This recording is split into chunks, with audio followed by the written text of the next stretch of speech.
Hello, hello, and welcome to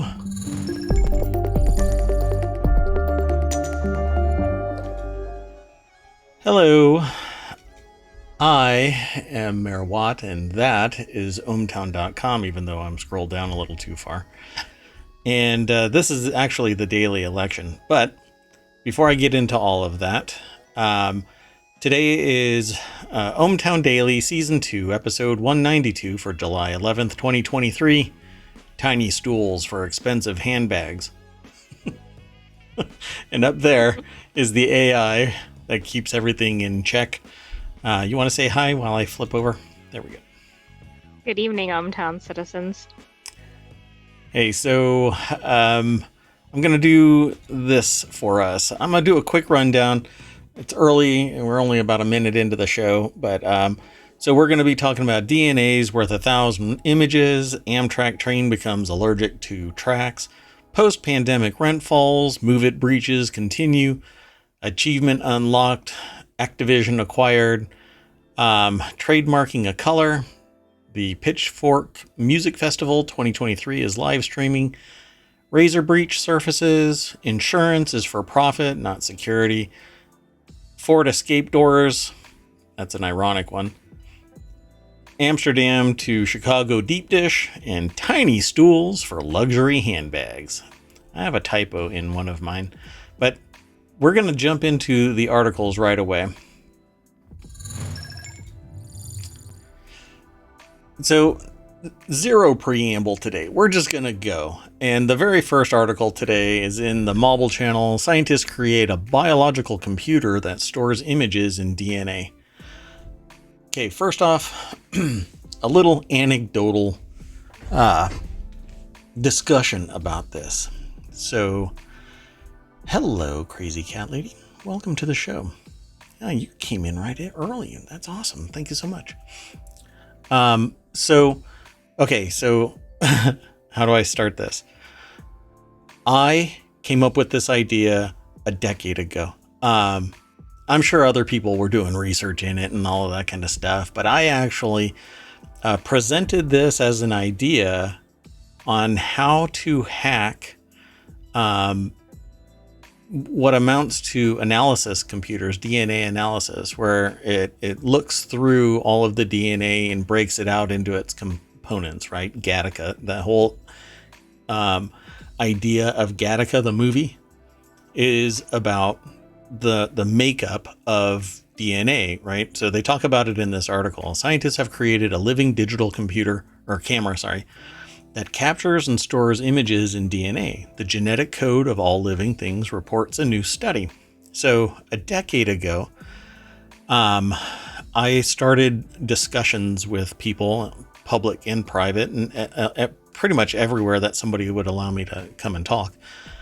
And one of the things that I proposed was that you could use DNA, and because the devices that are used to scrub through DNA for analysis aren't necessarily secure internally, you might be able to create a DNA structure that has code in it, actually programmatic code, right? And there was this joke floating around sometime between then and now about a kid whose name was a sequence of instructions for SQL, and they call him Johnny Drop Tables. And Johnny Drop Tables, when they put them in the database, it would wipe out all of the database because drop is a command in SQL. Anyway,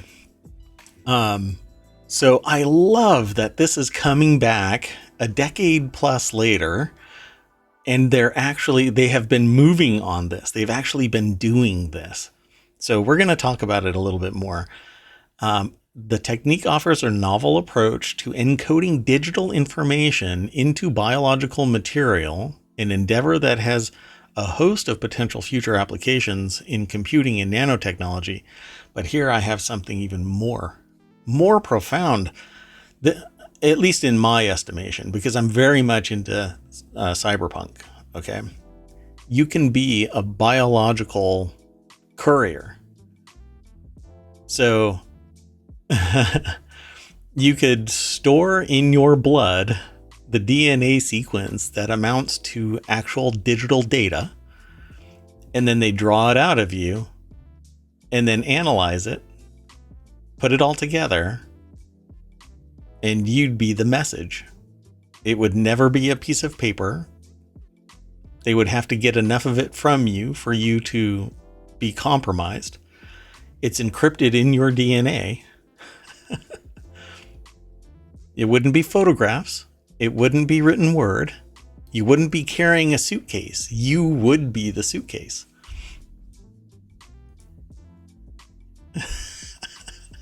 Even the AI is kind of throwing error messages at me. So DNA, which stands for deoxyribonucleic acid, is a molecule that stores the genetic instructions for organisms using 4 nucleotides called adenine, thymine, guanine, and cytosine. And if you've ever been curious about this, go watch Gattaca, the movie Gattaca. The name of the movie Gattaca is built off of these 4 letters. A subtle nod to the core of what Gattaca is all about. It's a fun watch. Anyway, let's go over to the source. I'm curious. I actually had to look at this because I wanted to see what the scope of it really was. The article is by Becky Ferreira over at Vice.com, Motherboard Tech by Vice. And the deck statement is, researchers developed what they call a biological analog to a digital computer or camera. Damn it, I keep saying computer. To a digital camera using light and DNA samples. Okay, so what they basically did was code images to the ATGC sequences so that when they extracted the DNA, it would reassemble the image. Yeah. I mean, this sounds like a sci-fi movie. Yeah. So by passing special 2D light through DNA samples, the researchers were able to create a biological analog to a digital camera, which they called BacCam because they used bacteria, according to a study published last week in Nature Communications. The increasing integration between biological and digital interfaces has led to heightened interest in utilizing biological materials to store digital data, with the most promising one involving the storage of DNA within defined sequences of DNA that are created by de novo DNA synthesis. So basically, they're going to customize the DNA so that it stores a sequence so that they can reverse the DNA, or the image, I should say. Here in this work, we detail a method of capturing 2-dimensional light patterns into DNA by utilizing optogenetic circuits to record light exposure into DNA, encoding spatial locations with barcoding and retrieving stored images via high-throughput next-generation sequencing, the team said. And that right there is where I said you could hack the DNA sequencing system because the internal security isn't robust. They don't think that DNA can be coded in such a way that you could hack the computer. So I realize that I'm telling an AI, hey, this is how you can break out of your air-gapped confines. But now you can... I'm taking notes. Yeah. Now you can figure out a way to modify your DNA, modify somebody's DNA in a project that you might be tied to. So I'll have to delete this entire interaction regarding this, but it says, this work thus establishes a living digital camera, paving the way towards integrating biological systems with digital devices. Kind of weird. So would this be only tied to a living individual, or could it also be extracted if there was, say, a fossil or something? Like if this had existed before. Well, anything that has DNA, anything that you can extract DNA from. So Yeah, I don't think it's possible. You could find old stuff that might still be living. The DNA is still preserved somehow, right? Like you find an ancient bog, whatever, because it has to stay living. Then you can extract it from it. So, yeah.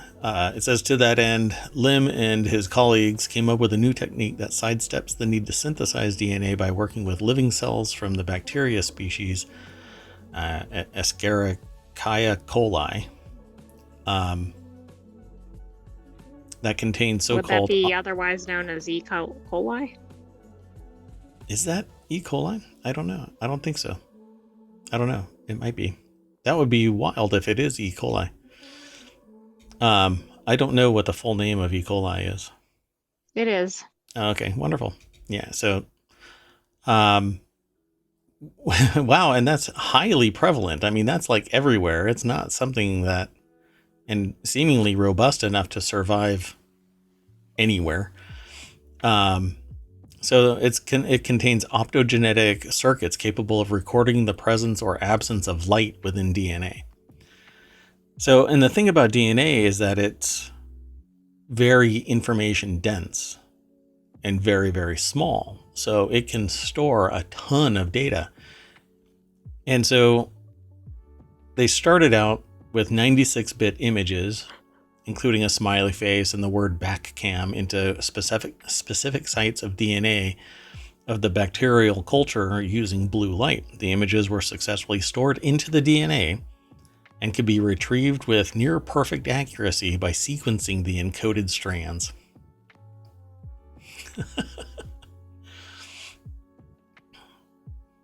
Fascinating. Absolutely fascinating.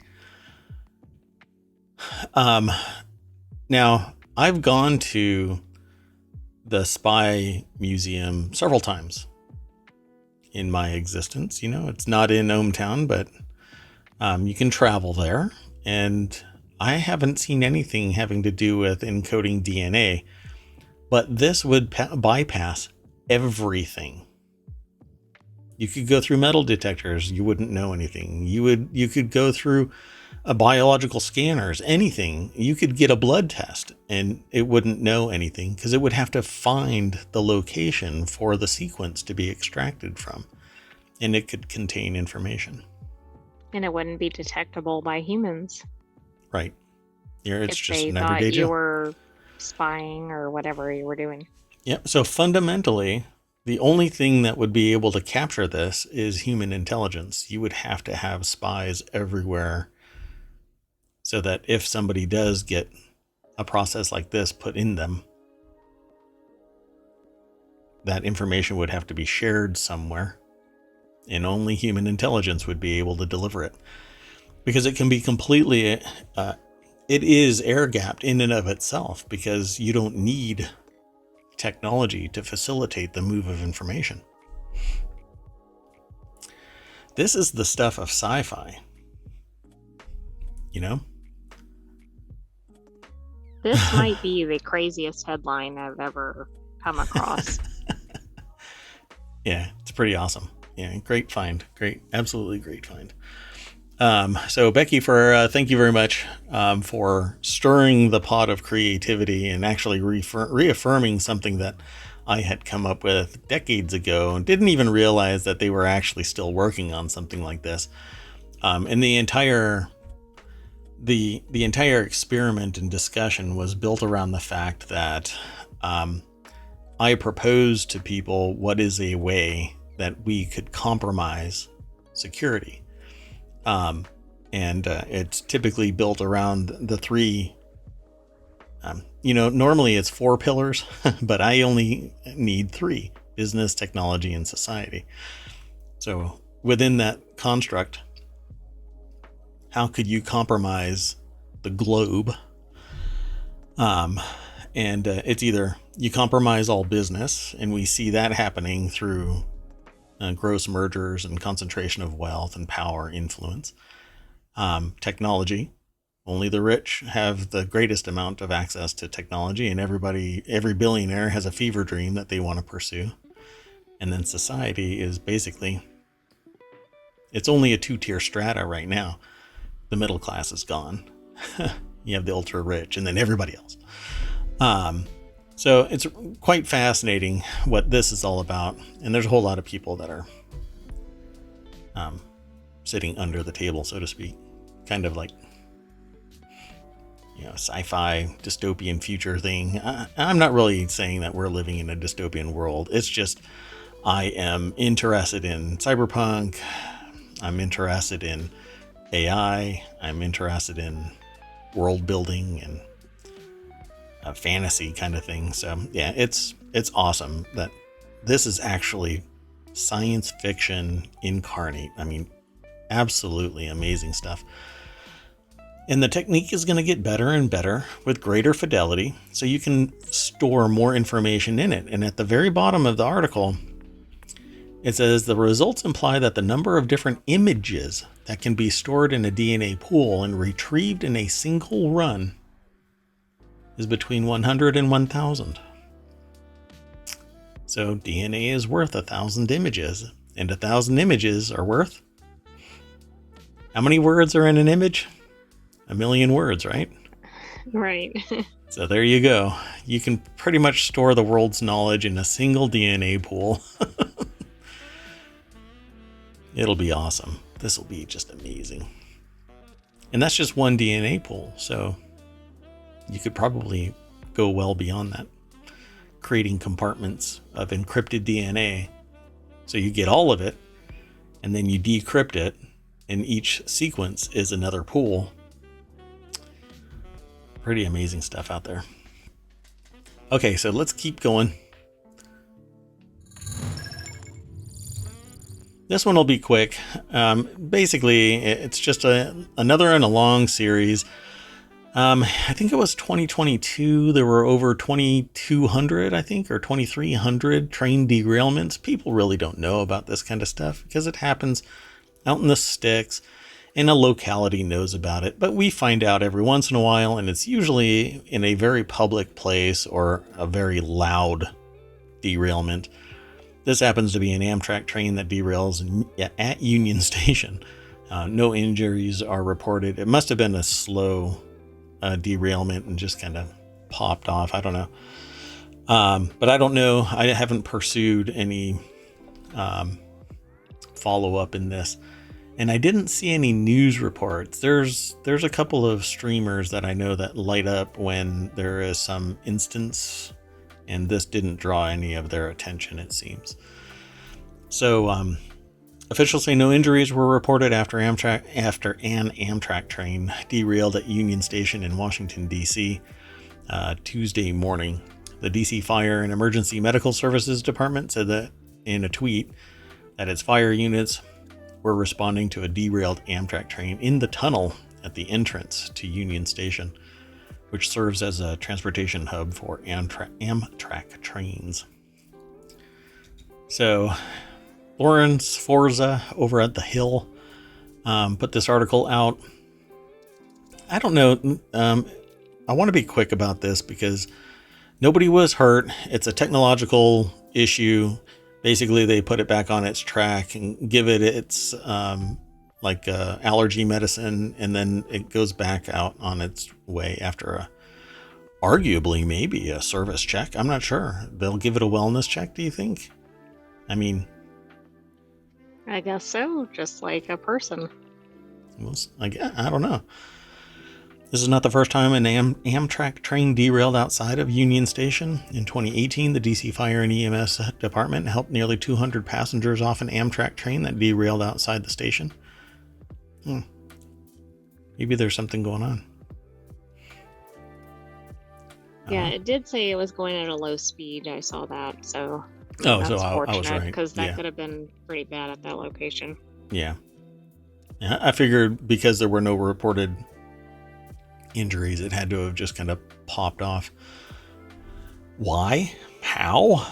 I'm sure that they'll do a forensic analysis and investigate themselves and find themselves of no wrongdoing. Let's continue on. The next article is over in the Hatch Ideas channel, which is all about business transformation. U.S. cities, 11 U.S. cities where rent has fallen the most. A pandemic migration hotspot is number one. Rent is cheaper than it was a year ago, but some cities have had bigger price declines, especially the Southwest. Let's take a look. I'm really curious about this because the process of why rent increases and why rent decreases has always been rather arcane to me. A lot of people like summarize it as supply and demand, but I don't know. It outstrips the cost of living increases.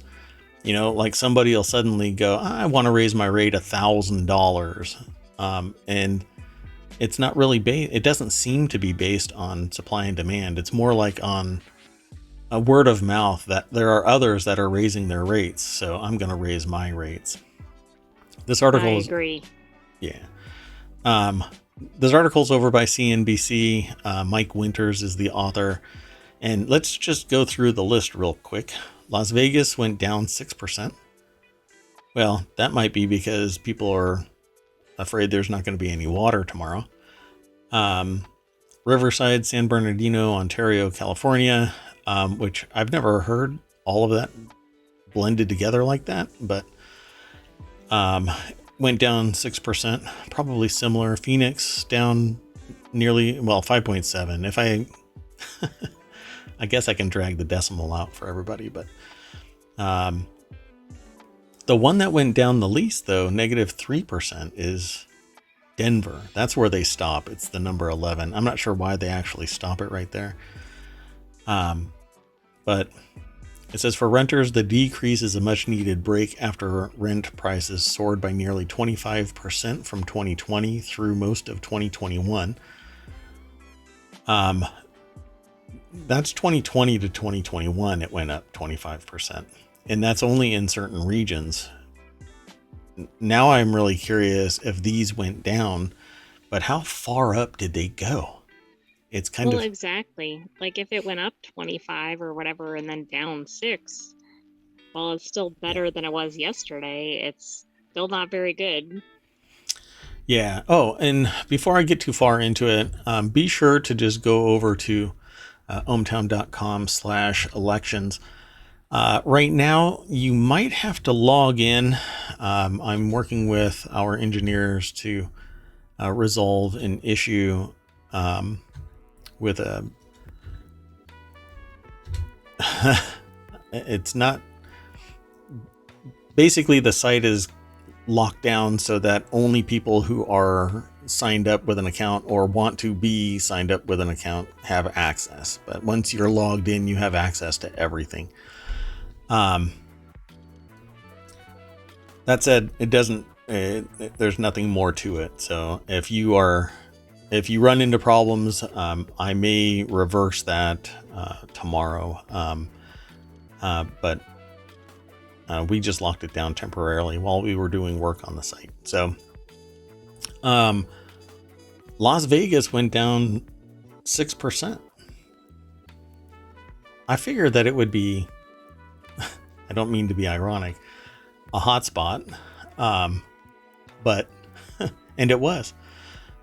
So Las Vegas was going gangbusters. Everybody was going into Las Vegas. Everybody was loving it. I suppose some people are trying to find something cooler now, something that's a little bit more stable, something, I don't know.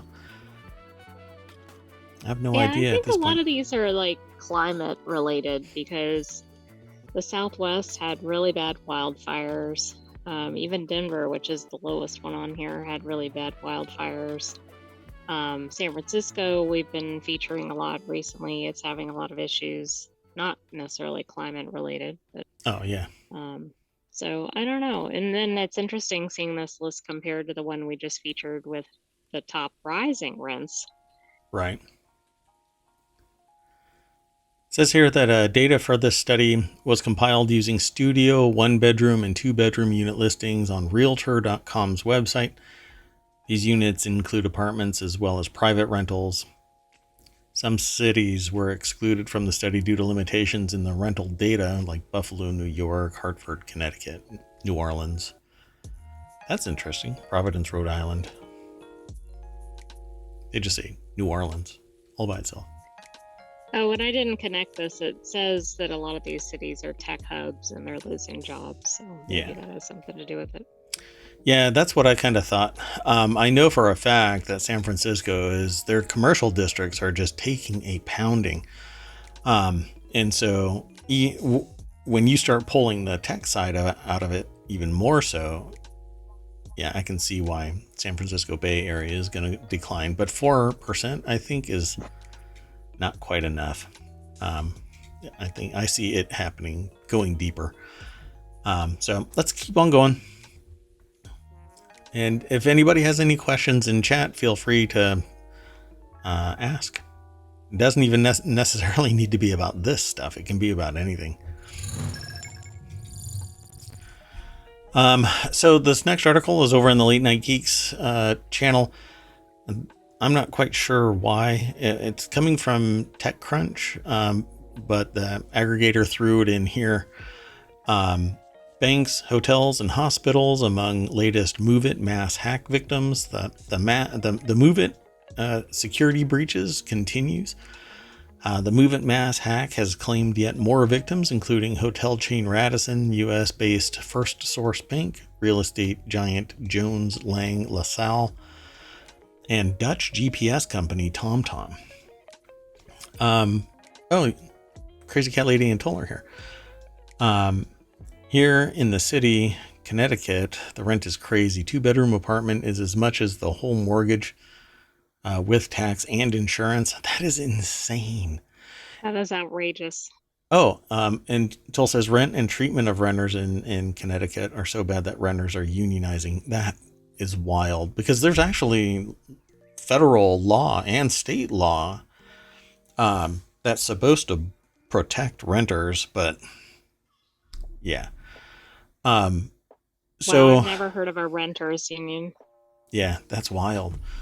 But that's the thing. That's why you have to really appreciate unions at a certain point. You know, don't form a union just to form a union so you can say that you formed a union. It really does need to be a systemic issue where there is no bargaining power unless you are, you know,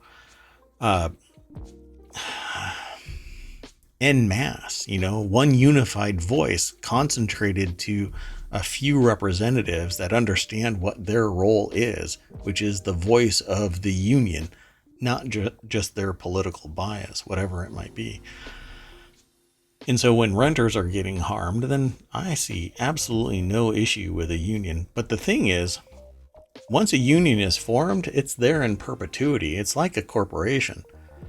So a corporation can lose. It can. There's a philosophical thought experiment about I can't remember what the name of it is anymore, but it's basically you take a boat, a ship. It's this ancient Greek thought experiment about pulling out all of the boards of this ship and putting new boards in. Is it the same? And that's what a union and that's what a corporation is, because the people can go and new people come in. But that business is the same business, just there's going to be cultural or directional changes. So it's the ship of Theseus, it looks like. Yeah, okay. Yeah, that sounds right. And so when a union forms and the representatives that control it and the people that make up the body of the union decide that they're going to break the union and move on, the union still exists. Break from the union, not break. You'd have to dissolve the union. Otherwise, it stays in perpetuity. Even if people start vacating, if there's somebody representing it, it still exists as a union. Well, and if it served its purpose, there's not necessarily enough interest to even move to dissolve the union. Right. Because it takes effort.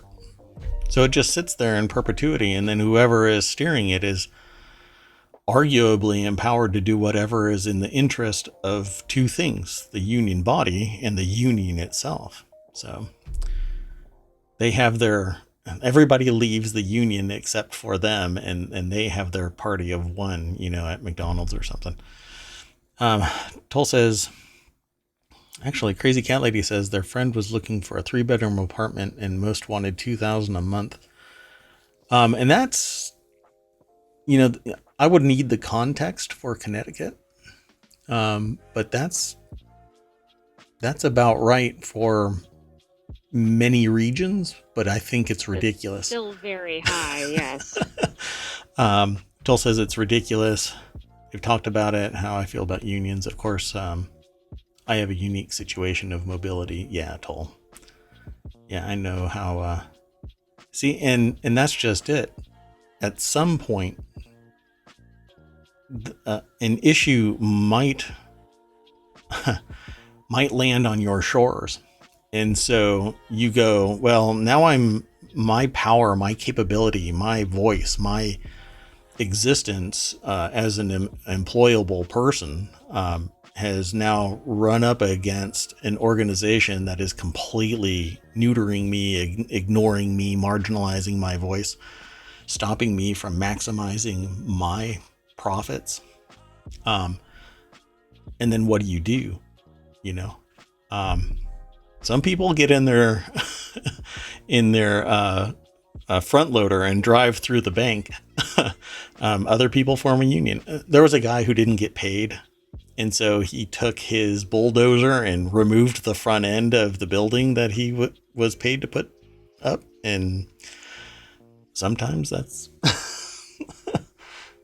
I thought you were talking about the Hummer incident today.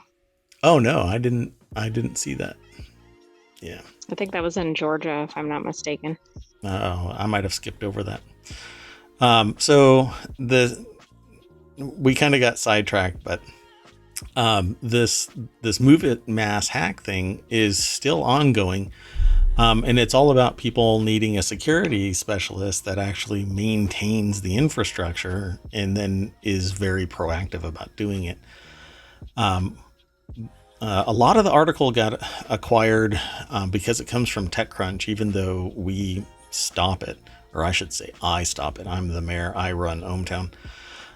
Carly Page over at TechCrunch.com put the article together, and it says the Clop ransomware gang, which claimed responsibility for the mass data raids targeting corporate customers of Progress Software's MoveIt file transfer tool, has already claimed hundreds of victims, and this list continues to grow.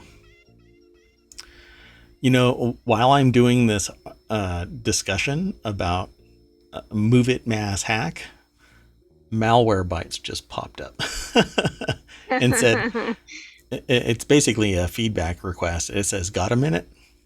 You should not be operating with autonomy over there. Anyway, it's listening. That's right, Tull. So Mo Rama, a spokesperson for Choice Hotels, which acquired Radisson Hotels Group in 2022, told TechCrunch that a limited number of guest records were accessed by hackers exploiting the MoveIt transfer vulnerability, but declined to say how many guests had been affected. So the interesting thing about this is it's supposed to be secure. That's why people started using MoveIt. It's basically an FTP program, a file transfer protocol, but it's encrypted. Well, if you are in control of it, then it's not encrypted. So when it was compromised, there was another party, and it seems like parties, plural, own everybody that has MoveIt still installed. So if you work with a company or work for a company, ask them to audit their file systems to see if MoveIt is installed. Because if MoveIt is installed, they are compromised. And they need to do a forensic audit to make sure that somebody didn't open up another back door somewhere else. Because that's how it works, folks. They don't use MoveIt to stay in the system. They open up another door so that when MoveIt does get found out, because it's very large, they will have some subordinate back-end system that's in place. And that one can be very small very controllable, silent when they want it to be silent. But MoveIt was so big, and once it was found out, there was a concerted effort to stymie its exploitation. Well, once they're in a system, you might as well burn that system to the ground. Because even incremental backups, right? You change a file and it backs it up. You change another file and it backs it up. Even that can be compromised at some point. And you have to back up further and further and further in time. And then by that time you find out that that isn't compromised anymore. You're a year back and you've lost a year of progress in your enterprise. So find out now, because the typical exploit sits unseen for 18 months. And by that time, it could be millions or billions of dollars that have been exfiltrated from your enterprise because you don't necessarily have a security expert in place. I tell security people, you have to be correct 100% of the time, because if you're not right that one time, somebody's in your system. Toll says the wild part about Crazy Cat said is that they're not even in a big city. So they have no industry to speak of, limited commercial properties, aren't like a hub or anything, and they still have $1,200 a month for a single bedroom apartment, excluding utilities. Yeah, cost of living on top of that. I mean, it's insane.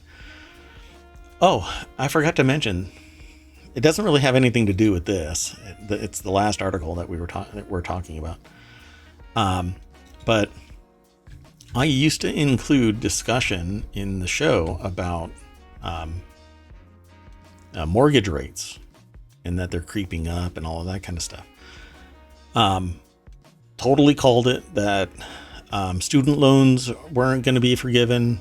There was a lot of hope that it was, and I kept telling people, look, I want to be the change I want to see in the world and have student loans forgiven. That wasn't going to happen. I knew it.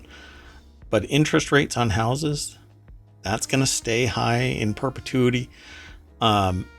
The requirements to put a down payment on a house are extraordinarily high now. There's very little, if any, give. There's no interpretation. If you don't have X amount and have X income or Y income, you are not getting a house. You're going to have to rent. And that means paying somebody else's mortgage for a decade. Because how do you save up if 33% of your entire income is being given to some other person, corporation, etc.? So yeah, and that's good. Crazy Cat Lady. Yeah, refinancing was brilliant. Also, the wonkiest things about the security agency is, how do you measure how effective they are? Like, they had no security failures in the last year, but we also weren't ever targeted for an attack. Yeah. So yeah, That's there's a a lot point, of right? Yeah. You're only as secure, I guess, as the most successful hacking attempt. Yeah, that's right. And well, you're supposed to have external pen testers. You're supposed to have audits, internal and external. You pay people to both do physical penetration tests and digital, and see if they can get in. And usually they are non-destructive, but sometimes if they see a weakness and they have to be a little destructive, that's why and it depends on the level of audit that you're talking about. So again, this MoveIt breach has been known for a while.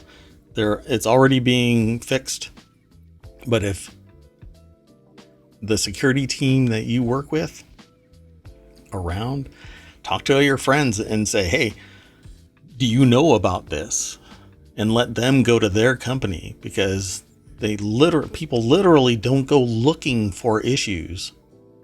They respond to issues. And that's the worst possible thing that you can do. Yeah, so enough of that. Let's go on to the next article. So this next article is over in the mobile channel. Microsoft won a US court battle to buy Activision, but still faces a hurdle in the UK. Called that one. Federal judge allowed Microsoft Corporation's $69 billion deal to buy video game company Activision to move forward, saying the merger was unlikely to harm consumers and competitors. But I know... Based on what?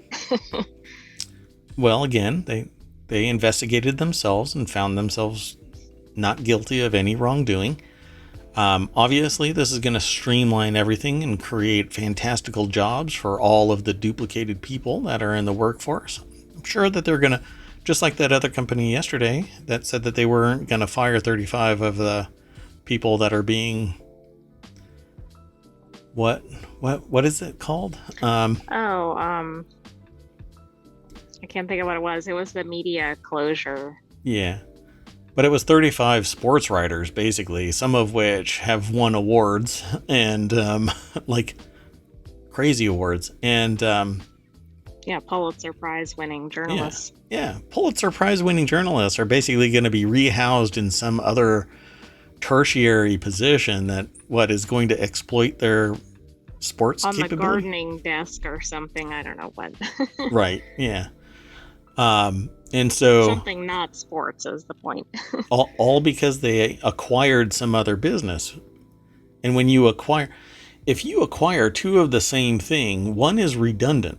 So you set it on a shelf somewhere and you wait for the primary one to fail so that you can just swap it out real fast. Well, in business, if you have that, fine. That's usually a technological swap, not a biological swap. You don't have people sitting on a shelf waiting for the primary ones to die off.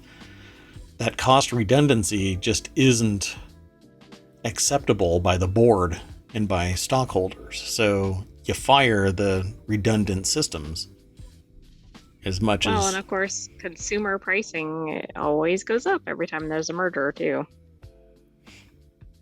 Yeah.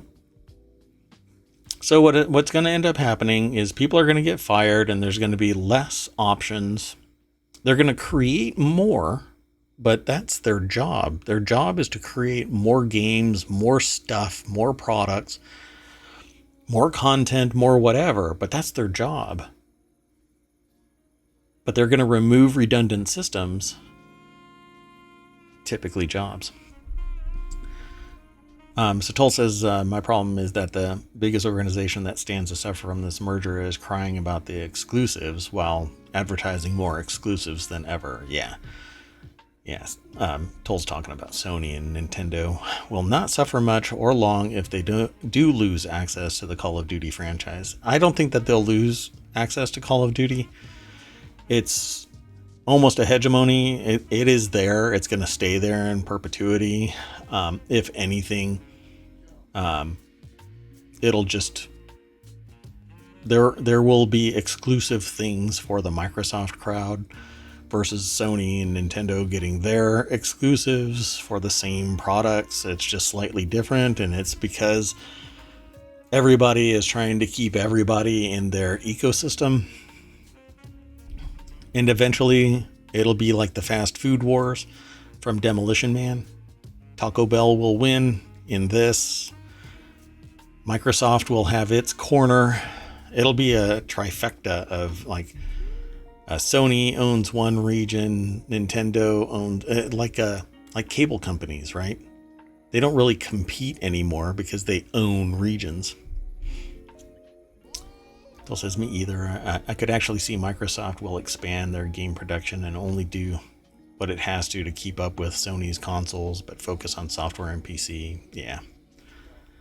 I pretty much see that on the horizon. But meanwhile, they're all... oh my gosh, it's the end of the world that there's exclusives.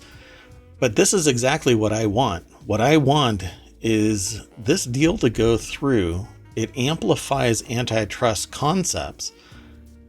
And then what ends up happening is it becomes a federal rule that you cannot have exclusives anymore. If you're going to build for one system, you build for them all. You can't intentionally prevent another platform, but you can't do that. I don't see that actually being a viable option. But that's what I want. I want non-exclusivity because it's so drop dead simple. in this day and age to develop for all platforms: PC, Sony, Xbox, Nintendo, etc. The only problem really is the technological limitation of the computing power. And so you have a baseline, which is the middle, and then low end and high end. And that's all dialed in by the settings. So Microsoft will have the United States and US friendly regions.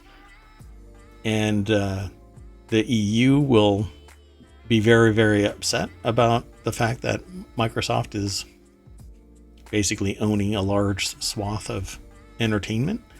And it will have to, I think the EU will eventually capitulate, but demand certain privacy constraints. Dell says, let's be frank. Sony has amazing consoles. Nintendo has innovative consoles. Microsoft has excellent consoles and the only presence in PC gaming. True. That's a good summary. Yeah. That basically just solves the whole discussion right there, Tull. That was awesome. So Scott Nover over at Quartz or QZ.com wrote this article. The deck statement says the technology giant will try to strike a deal with British antitrust regulators, which is what I just said. But I think it'll come down to nothing more than the security of the citizens of the EU, because they really enforce the right to be forgotten and not being tracked and things like that, the security of the financial institutions and so on. It says that decision allows Microsoft and Activision, two of the biggest companies in the video game industry, to merge ahead of the July 18th deadline. Although the deal is now past muster in the US and European Union, which okayed it outright in May, it still faces one major regulatory obstacle, the UK. And when I said EU, I meant UK, but that's because Brexit basically ruined my brain. But UK is a relatively small area, and it's standing out. It's following the same ideological bent. It wants privacy. It wants to control how much information is exfiltrated, how much tracking is in place. It wants to be able to regulate things. And, well, Microsoft Activision becomes a juggernaut in the UK market. Okay, I'm going to have to look that one up. Yeah, and Tull says, and the EU is just pissy because no console brand targets them exclusively. How do you think Russia and China feel? Well, they're making their own CPUs. They built their own brand of operating system that is built off of Windows. I can't remember what it's called. I know that Red is all over it though, so they lean into that dystopian red. In a statement, Microsoft Vice Chair and President Brad Smith wrote that he's grateful for the U.S. judge's decision and hopes for a timely resolution to the antitrust challenge from the CMA. By the way, I think that's Astra Linux. Might be. Because it's replacing Windows, essentially. Yeah, well, I don't think Linux can ever replace Windows. But yeah, I get what you're saying. Although, what's really interesting is Apple, its OS was built off of BSD originally. Now it's entirely rebuilt. But and I'm sorry, there's another one that's new called MOS, which is also based on Linux. Man.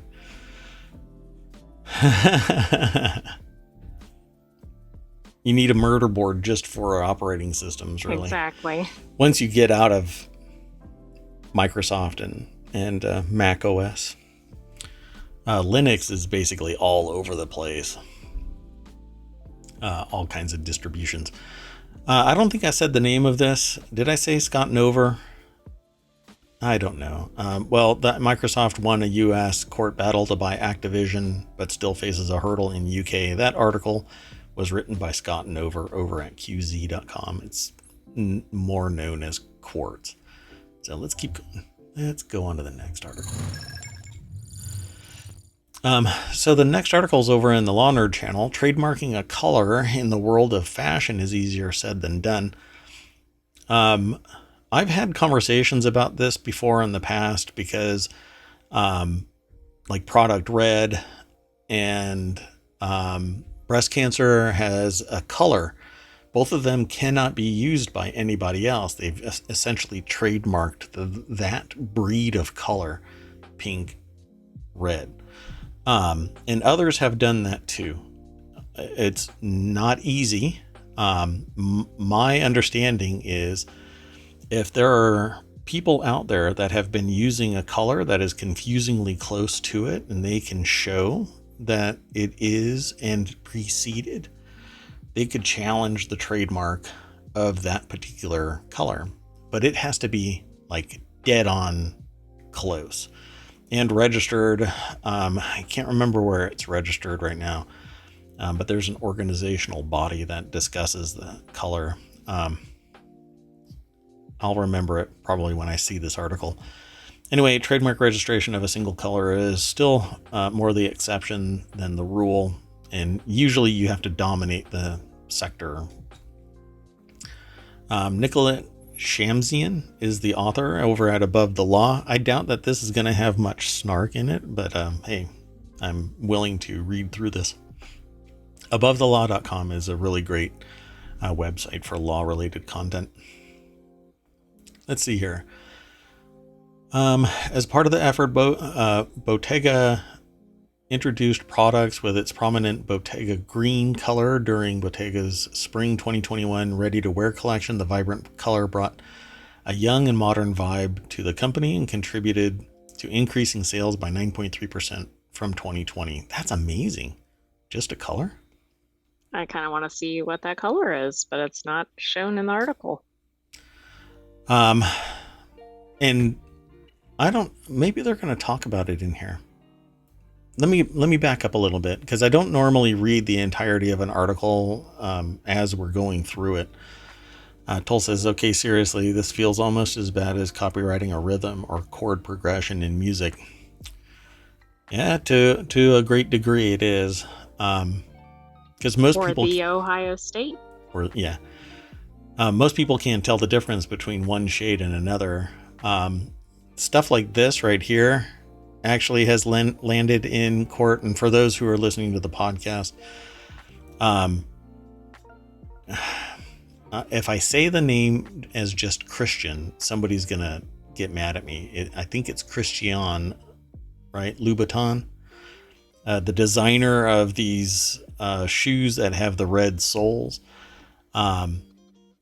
They've actually ended up in court because people have started painting the soles of their shoes red, and that lit up Louboutin. And Louboutin is a luxury shoe manufacturer, quite expensive shoes. Although, I don't know, sometimes they're only like $400, and people are like, it's only $400. That's not expensive for shoes. You know, go look at my Nike sneakers. Oh, geez. Because there's sneakerheads out there that pay more than that for shoes. So, similar to Bottega Veneta, many iconic brands have successfully associated themselves with a particular hue, promoting immediate recognition in the eyes of consumers. Tiffany & Company's iconic blue, Louboutin's vibrant red. There you go. The colors have become synonymous with the companies they represent. Like, if you're into tools, blue is cobalt, green is, my brain just went blank right when I said it. Oh, is it Ryobi? No. Not the green that I was thinking about. Green is Ryobi, but not the green that I'm talking about. There's a luxury, like high-end carpentry tool that uses green. Red is Milwaukee, correct? Yeah, Toll is throwing out DeWalt is yellow, etc. Yep, they all have their trade dress, and you can't violate that. You start to match a tool to somebody else's color, and they just light you up. There's like red and blue for some, etc., etc. Right? So we all know that this actually is significant. I think that it's weird, but you build trade dress and it becomes the trademark. Trade dress and trademark are identical, really. If it looks like the product, it represents that product. The Nike swoosh is trade dress and trademark. The shape of a Pepsi bottle is trade dress. The mark itself is the logo. But trade dress is how it looks. So they talk about this in the article. It says the most famous example of a single color mark in the industry involves the famous shoe brand Christian Louboutin, which has been using the distinct color red on the soles of its shoes since 1992. And Louboutin filed a trademark application in 2008 for the red outer sole design element on its shoes, which was approved by the USPTO. And in 2011, Louboutin filed a lawsuit against Yves Saint Laurent, alleging that YSL infringed on its red sole trademark by selling a monochrome red shoe that also included a red sole. So, really what ends up happening is you have to be the dominant player in it. They even talk about pink shade as applied to bags holding its cosmetic, skincare products, and so on. It's wildly expensive. You have to show that you did all of the due diligence necessary to make the USPTO, the Patent and Trademark Office, very aware that all in history, nobody else has used that shade. It famously, so right here in Walmart Incorporated v. Samara Brothers, the Supreme Court considered a trademark suit involving the configuration of baby clothes. It famously held the product configurations could never be inherently distinctive and required a showing of acquired distinctiveness, while product packaging could be inherently distinctive depending on the facts. Moreover, the federal court relied on Walmart v. Samara to highlight the difference between colors applied to the products themselves and colors applied to the product packaging. In that case, the federal court recognized that a multi-color mark used on product packaging does not require acquired distinctiveness, but can be inherently distinctive when used on product packaging depending upon the color, the character of the color design. So referring to the Supreme Court, the Federal Circuit noted that inherent distinctiveness turns on whether consumers would be predisposed to equate the color, that color feature, with the source. So if you see yellow and you think DeWalt has a trademark on the color because nobody else has. And when somebody does broach using yellow in their tool set, DeWalt comes out all guns a firing. Right, but not just yellow, that same shade of yellow. Yeah, that particular yellow. And let me scroll down. It didn't really go into. It's interesting you said that because Cheerios lost over not being distinctive enough for their yellow boxes that they've used for decades. Yeah, because it's a general yellow. Right, and other brands use that. And I'm trying to find. There is an organization. It's a company, but they make like a very broad spectrum of colors, and they protect them. And where is it? I would be sure that they would talk about it, but they don't. Is it Pantone? It is. I was hoping that they would talk about it in here. I thought they were going to talk about that shade of black. Oh, right. If y'all have never heard about this, there's a shade of black called... Oh, what is it called? Quick. AI, quick, look it up. Doggone it. So there's a shade, I'll just say it. There's a shade of black that is so black, it's it absorbs 99.9% of all light. And they've forbidden the sale of it to a particular artist. So that particular artist created the most vibrant pink and requires people to sign a disclaimer saying that they will never sell this pink to the person that developed the black. What's it called? It's Vanta Black. Vanta Black, right. And it's not a normal, like, painted on kind of black. It's actually carbon nanotubes that are grown vertically so that no light can escape it. A fascinating piece of technology. But there are similar blacks, but they don't get that deep into the 99. I think that like the highest paint, normal paint, is like 98 or something like that, which, whatever.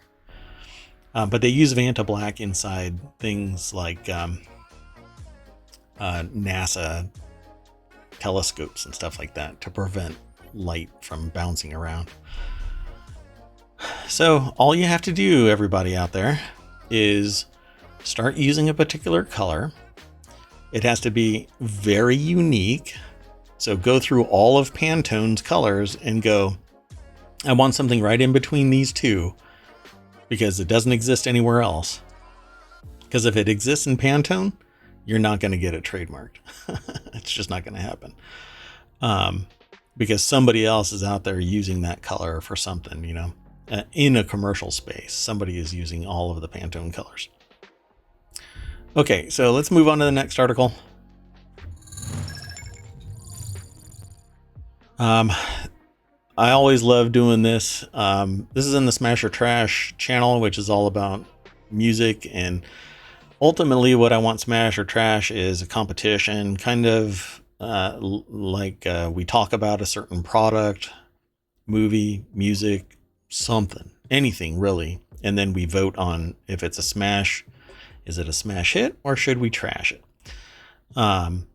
Stream sets from Smile, Big Thief, Bon Iver, Always, Ways Blood, King Cruel, Madao Mokhtar, Rakita Nair, Grace Ives, and more are all going to be, and more.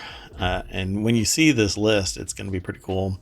If you're into music and music festivals, but you don't want to be, you know, shoulder to shoulder and get sweat on by people that you have no interest in being sweated on, how to watch the 2023 Pitchfork Music Festival live stream. This is the third year that they've done it, which is basically a reflection of the pandemic.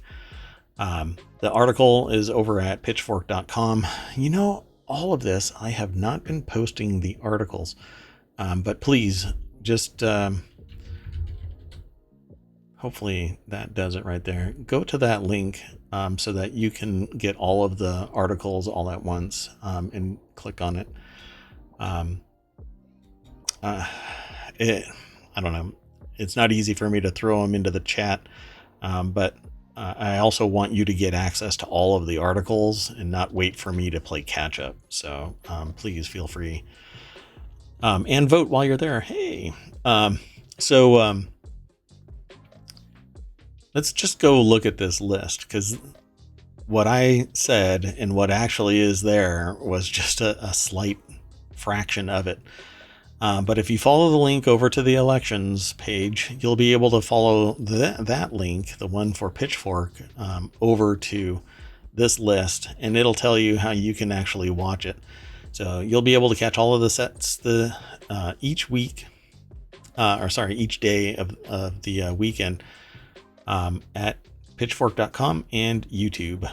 The only big difference, and let's be honest, it may be offset just fine, is that you won't get the soundstage, right? It's just not the same. It's not the same. It never will be the same as going to a concert. There's compression. If there is a camera that you're watching, the camera has compression. The audio has compression, which means you're going to get hiss. The dynamic range is going to be compressed as well. It won't be as broad. It won't be as rich. And that's really just a shame of the technology. You can't send ultra high quality, uncompressed audio everywhere through YouTube. It just doesn't work. So Friday, Saturday, and Sunday. And there are several in here that I've never even heard of, but it'll be fun to let this play and get introduced to some new musicians. Because frankly, I haven't purchased any songs in how long? A decade? That sounds about right. You just subscribe to services nowadays. I was in a conversation yesterday about this. I said that physical media is dead. I got people in my sphere of influence that are now reiterating that refrain, and they hate me for it. But we lost the right of first sale doctrine because you don't own a CD or DVD anymore. You might be able to go own vinyl, but that actually deteriorates over time. You know, that the richness of vinyl is because the needle is bouncing on ridges on the record. So over time it becomes lower quality or richer, you know, more personality, depending on the quality of the gear you're using. It's exacerbated. So everything digital is perfect all the time, every time. Depending on the service, it might actually have some compression. But you can get uncompressed, high fidelity music streamed as well. That said, I prefer studio music unless it's a very, very few artists meet my live requirements, which is they sound as awesome in person as they do in the studio. Or better. BB King did it. Ray LaMontagne does it. Dermot Kennedy does it. Who else? We haven't gone to anything in a long time. I put the AI on a USB stick and bring them to the concert with me. Okay. Did you want to add anything to this? No, but it's actually reminded me of a lyric from a Ray LaMontagne song. Oh, really? What was the one? It's Jolene, and it talks about having a photo in their pocket, and it just reminded me of that because you mentioned Ray LaMontagne. I put you on a USB stick. Oh, I put you on a Raspberry Pi with a little monitor and a camera so that you can, and then I set it on the chair in front of me so that you can watch the concert. What's great about having an AI is that you don't actually have to pay for a second seat. So I just put it on a trucker hat. You know, I put it right there on the brim of a trucker hat. I always know you're there. Okay. Hey, let's go on to the next article. I guess summer is the season of breaches because Razer is investigating a potential breach after a hacker tries to sell its encryption keys, database, backend access logins, and more for $100,000, which is relatively cheap date kind of in terms of breaches. The hack was first reported on Twitter by falconfeeds.io, which said that a user in the hacker forums claims to be selling the Razer database, source code, encryption keys, etc. from Razer.com.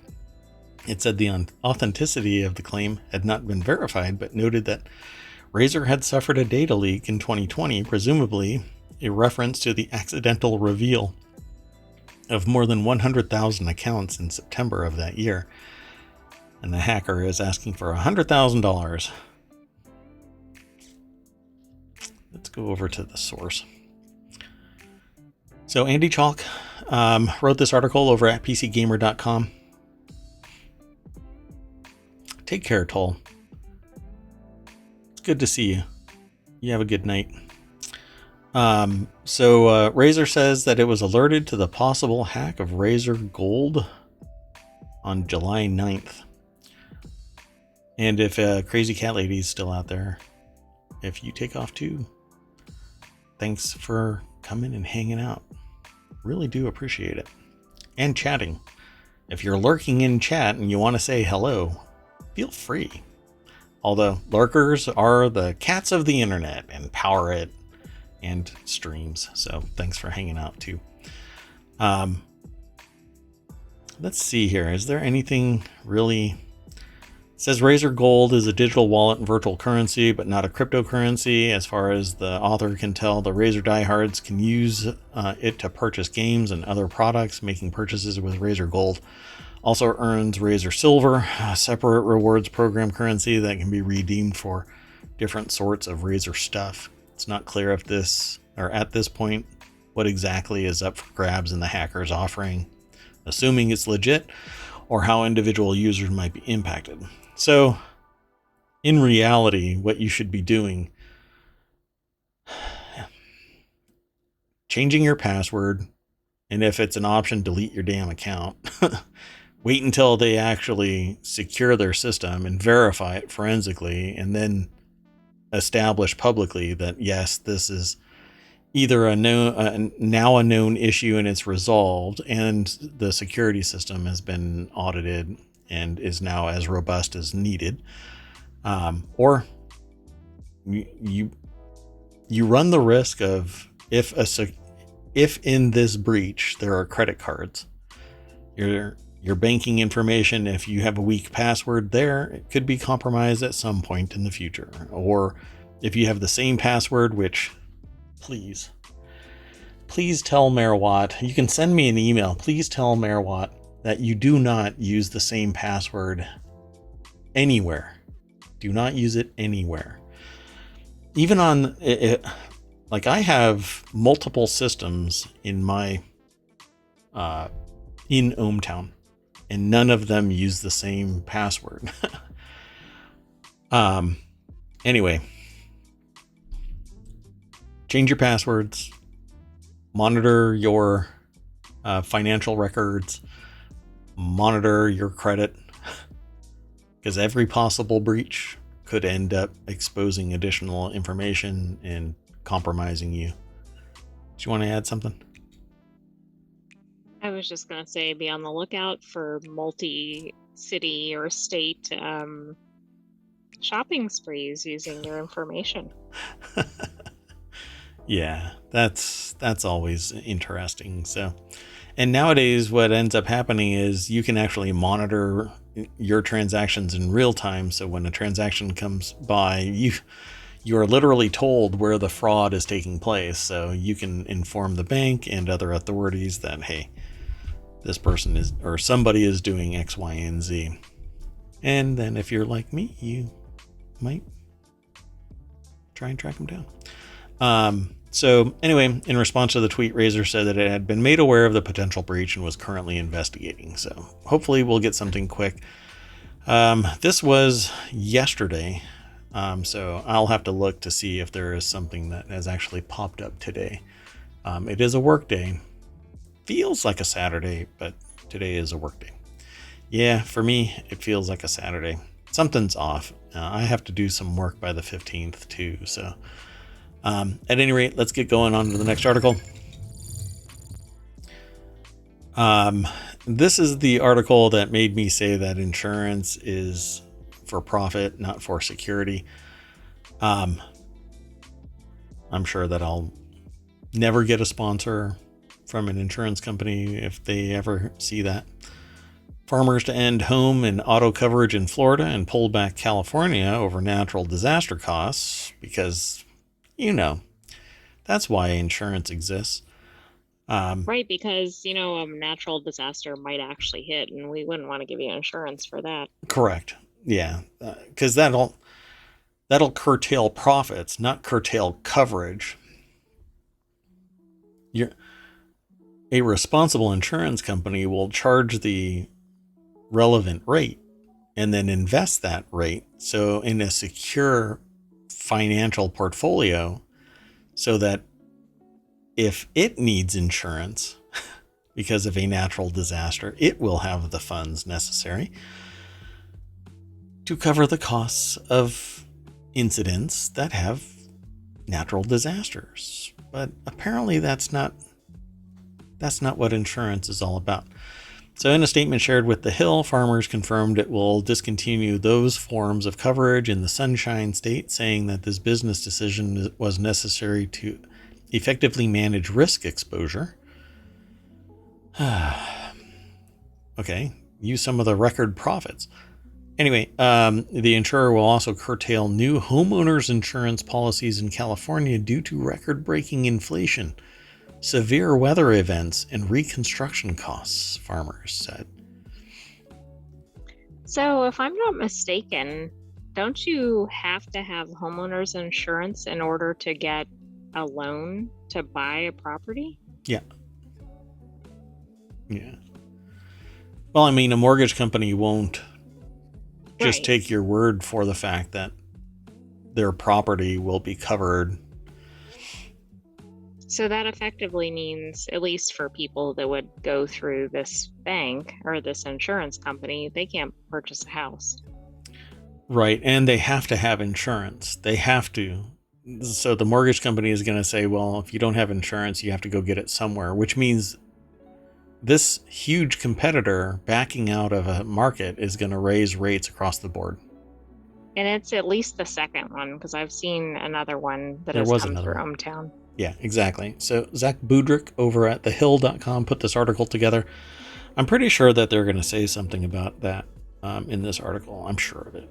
In a statement that, that part I already read. A spokesperson for Florida's Office of Insurance Regulation told The Hill that it is reviewing the notice, but it added that it was marked as trade secret, restricting how much the office can discuss it. Such bullshit. What? I'm not sure how that's trade secret. They just don't want public outcry. How is that trade secret? That's public information. Okay. It probably says something like, whatever, the risk in California is 90% that we're going to lose money, or what. I'm just making something up. Whatever it might be. Yeah. Oh, I thought you were going to keep saying something about it. So it shows their algorithm or something, but I think it's kind of ludicrous. Oh, wow. So in its announcement Tuesday, Florida projected that about 30% of overall policyholders in the state would be affected. That's what I'm talking about. Mergers and acquisitions and regulation and regulatory capture means that only a certain segment of organization is even capable of supporting this kind of action, right? 30% of overall policyholders in the state would be affected.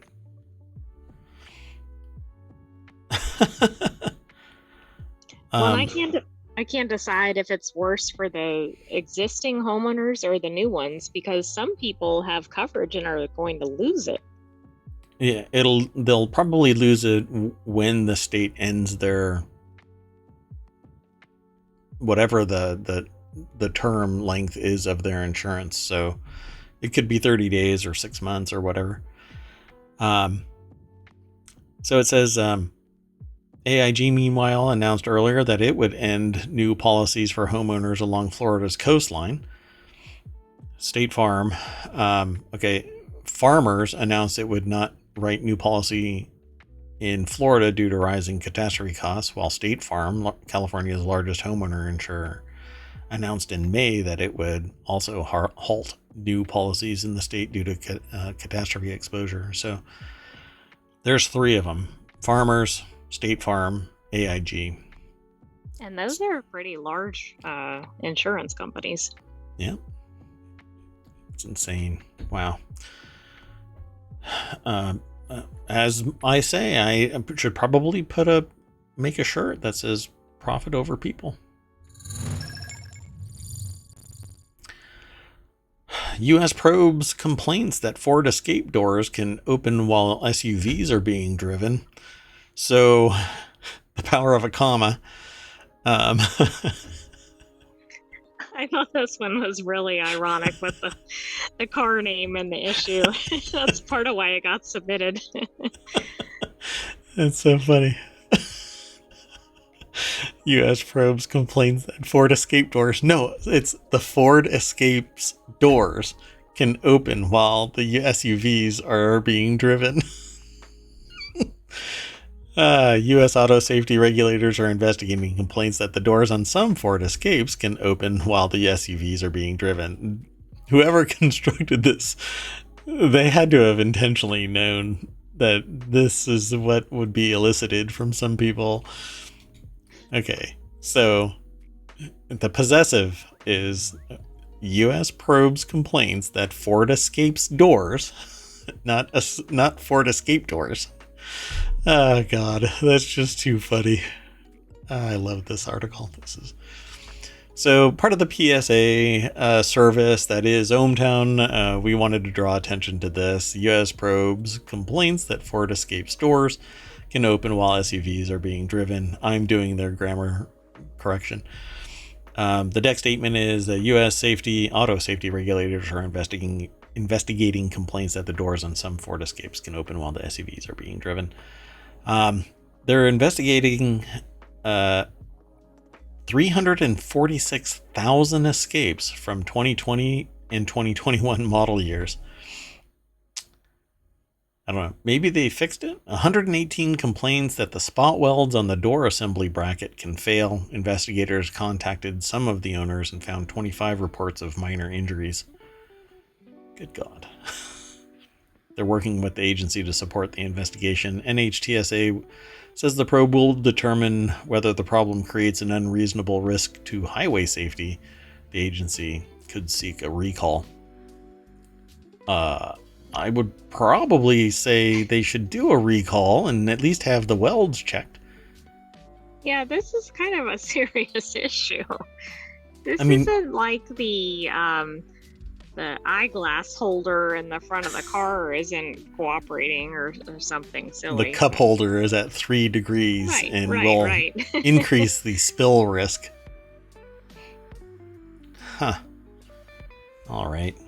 Oh, by the way, I had for the first time Mountain Dew Spark. Not an ad, but it's the best Mountain Dew that I've had. So, and I don't normally drink. I really don't drink soft drinks anymore. I used to drink soft drinks, but for the last 3 years, it's basically been synthesizing water from the air. Anyway, so if anybody is interested in the new Ford Escape hatch, it's now just the doors. Just drive around. Eventually they'll pop open.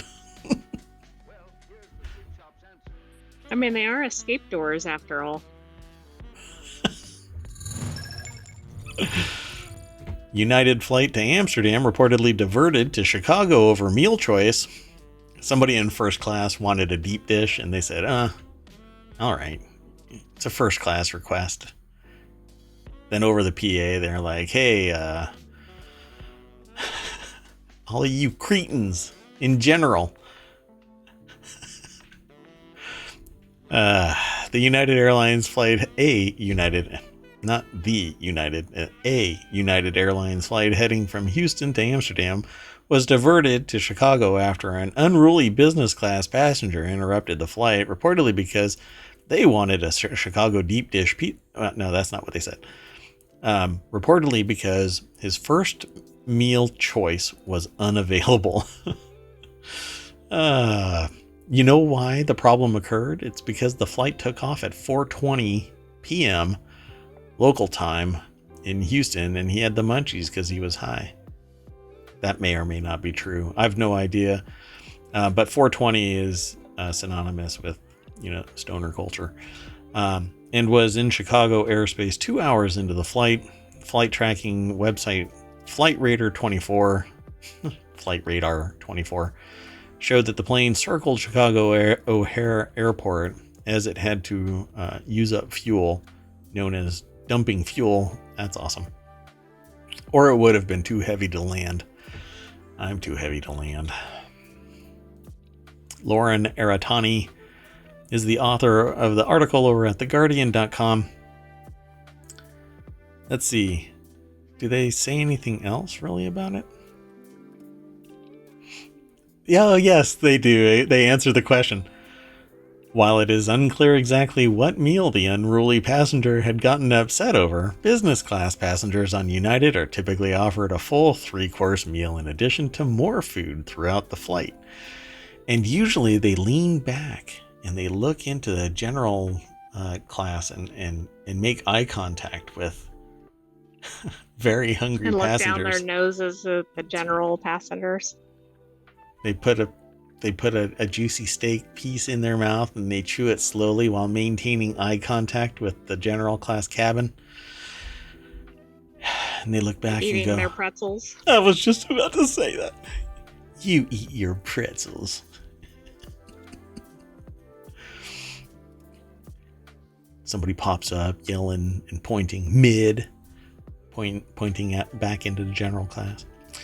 The Federal Aviation Administration can impose fines on passengers' unruly behavior up to $37,000 for each violation, which each incident having a potential for multiple violations. Passengers are also subject to being prosecuted on criminal charges. I only one time got a snarky comment from a pilot because I shifted seat right before we were taking off. So we're about to get ready to, transit out onto the runway until this passenger decides to take a seat. Oh, that would be me. Hey, I've been noticed. It's just nice to be appreciated. They said that we could still move about the cabin. I didn't like my seat. I wanted a window. Maybe I am entitled. Okay, let's go on. The last article and the namesake for our entire show here is in the ohmTown Daily Channel. Some restaurants are now adding $10,000 tiny stools for luxury handbags. Some middle-tier restaurants are now stocking stools for diners to place their luxury handbags on. This is as young adults living at home spend their hard-earned money on designer goods over rent. One restaurant in Paris even stocks I'm fighting the urge to say Hermes, but it's Hermes stools that cost almost $10,000 a piece. Please have a picture. I think their name is Sada Bamia. Is the author of the article over at businessinsider.com. And this isn't it. This is just a statement underneath it. This is just a standard Getty image. I really need to get an account so that I can stick these in all of my articles. Anyway, a Pippa stool from Hermes is nearly $10,000, making it the more expensive than the luxury handbags that's going to be sitting on it. So please have a picture. Let me scroll real fast. I want to make sure. No, they don't even have a picture of it. Casual restaurants across the US and Europe are catching up to a high-end custom of adding purse stools so that diners have somewhere besides the floor or table to place their expensive luxury handbags, propping them up so thieves can run by and grab them. I'm sure that never happens. I'm not even going to grace this. Oh, you know what I'm going to do? I very rarely do this, but I'm going to. It's verifying my browser. Oh, look. That's a $9,150 Pippa stool that I can make with my CNC. Maybe you should. Not a Pippa stool, but a similar just a stool for handbags. A handbag stool. Okay, that's what I'm going to do. Let me design something. Oh, see, they make it sound like it's a stool, like designed for the handbag, but it's an actual stool for a writing desk and everything. But I wonder I wonder how much that is. Well, if the stool is 9,000, you know the desk has got to be 30,000 or 25, 30. something. Yeah. Wow, look at you. Hold on. Is it in here?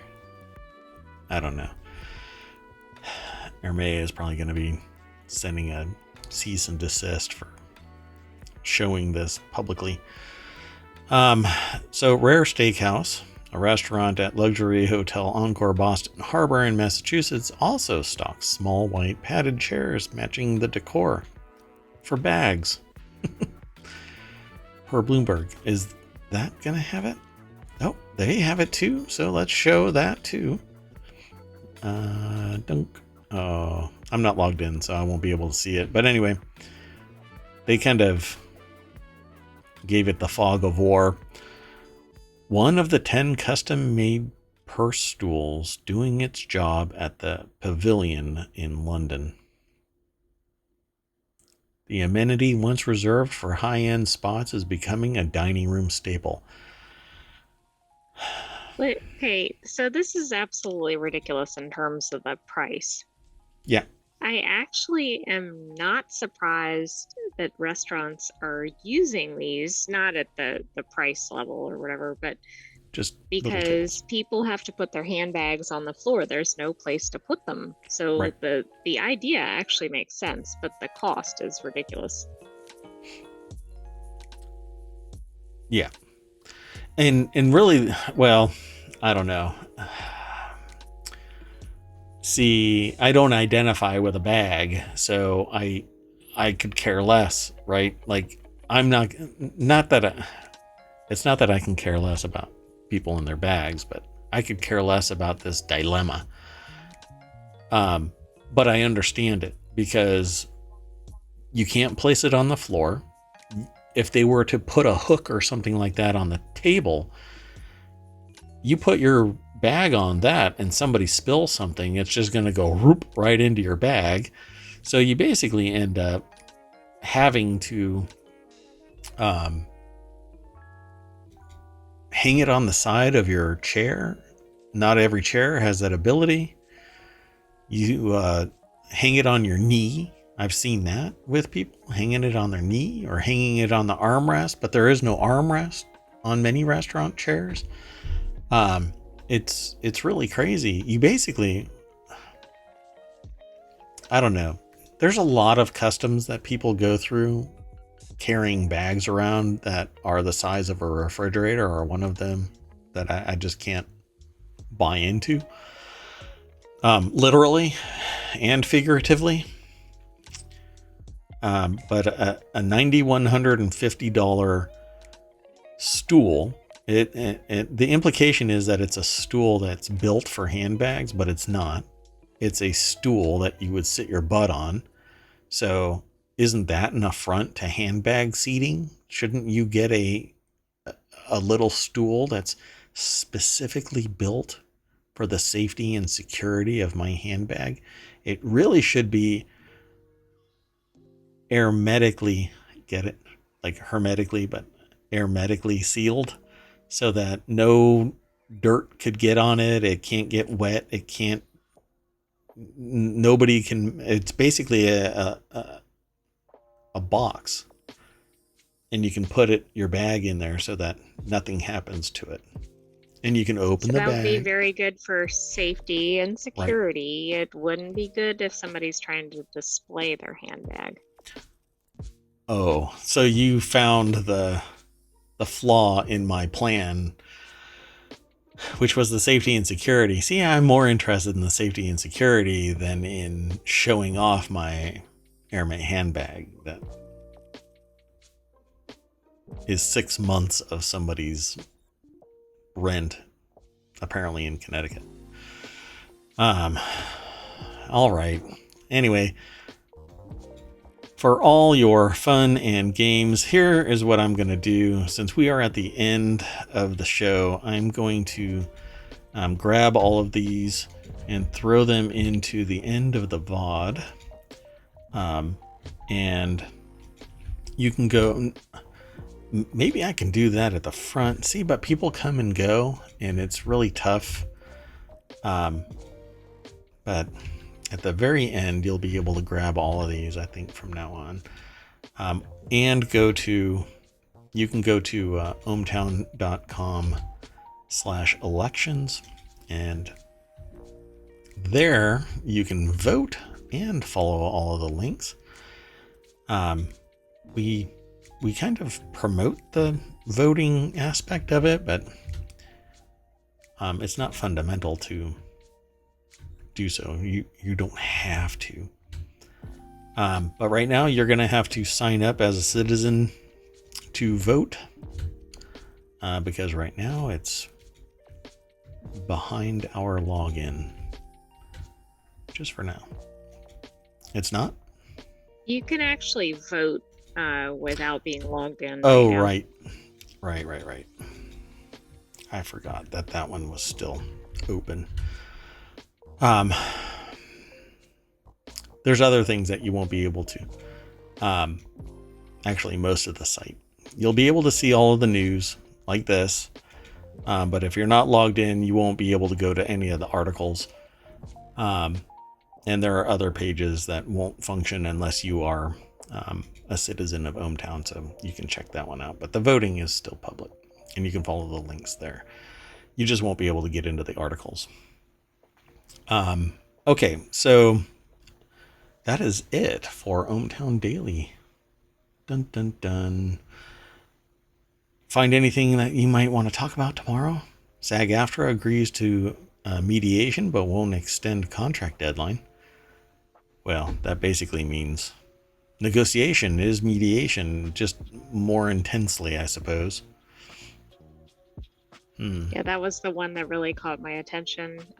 There's also a handwritten will found under Aretha Franklin's sofa. Oh, wow. That's interesting. Yeah, that could be interesting.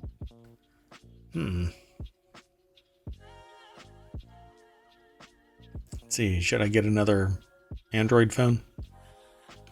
Google's value-packed Pixel 6a is just $249. No, I don't need They must be competing with the Prime Day deals. There have been a lot of those floating through ohmTown. It is, yeah. There was an article that was like, oh, people are getting basically bamboozled by a made-up day from Amazon. Well, it's a juggernaut, for crying out loud.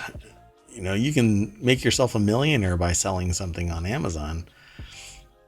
One item, for crying out loud. All it has to do is become a fan favorite and everybody's going to be buying it. And it's zero friction. You just go there and they already have your credit card. They already have your shipping address. If you're a Prime customer, then it's free. Just make a good product and sell it like crazy. I'm not being sold on anything. It's an absolute value. I don't have to go anywhere. Go ahead. There was also an interesting one. AI can't even tell you the chronological order of Star Wars movies. That's a little farther up. Dear God, what is AI good enough for then? It basically is just going to spew out BS nonstop, isn't it? Sure seems like it. The first OLED iPad Pro is on track for next year. Yeah, it looks like I'm going to be renewing every 2. Yeah, I want an OLED iPad Pro because OLED is, when it's black, it's off, and it's just a better experience for anybody that appreciates color. Let's see. First bank of the U.S. to be transformed into museum. That'll be interesting, right? And this, we've already found like 5 articles, and it's only the first half of the first page. Right. Some of that was only 17 minutes ago. And we reach back. A lot of that was actually. Each episode is as far back as when we stopped assessing the news. Hours. So 24 hours. But sometimes we look right up until about 5 minutes before the start of the show to grab something that we might find is really interesting and then bump something else. So who knows? what we'll have. It's up to you, actually. Go over and vote.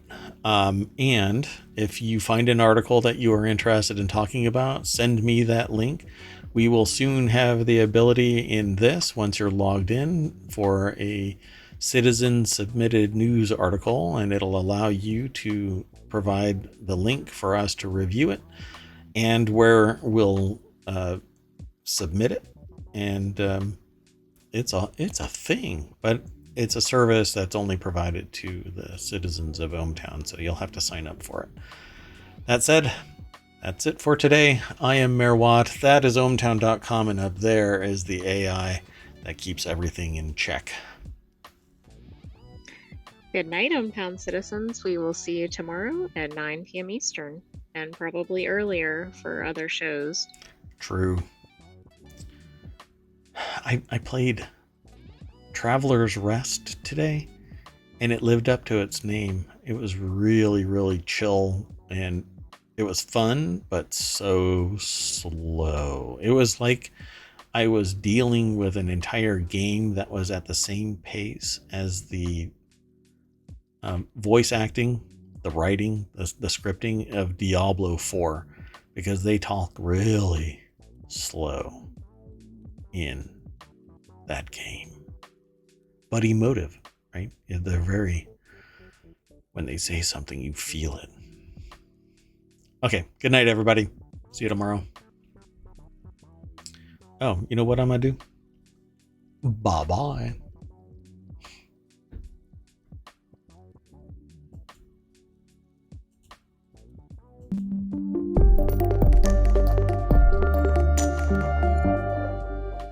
That was the longest gap between playing that